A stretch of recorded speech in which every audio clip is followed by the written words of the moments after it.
In this video, let's walk through the assessment configuration process in the AVAMIGRATRON Tenant-to-Tenant migration tool. Configuring assessment settings means setting up the required parameters and credentials that guide the assessment process, including any custom filters you want to apply. To begin, you can either use an existing task or create a new one. Once you're in, navigate to the Configurations page. This page includes two tabs: Assessment and Notification.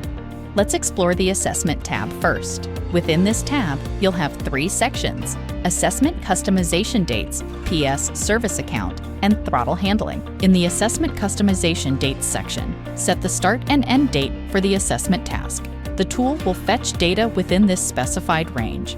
Next is the PS Service Account section. Here, enter the username and password of an Exchange or Global Admin account. This account is used to fetch active user details from the tenant. At least one service account is required. Moving on to Throttle Handling. Provide the client ID and client secret of Azure applications that have the necessary permissions to perform the assessment. At least one service app must be added. You can find the Azure app added in the connections already available here.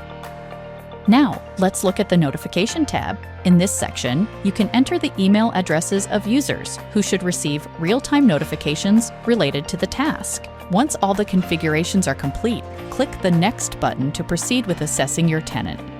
And that's it! You've successfully configured the assessment settings in AVAMIGRATRON. Have any questions or need assistance, feel free to reach out to us at support@avamigratron.com.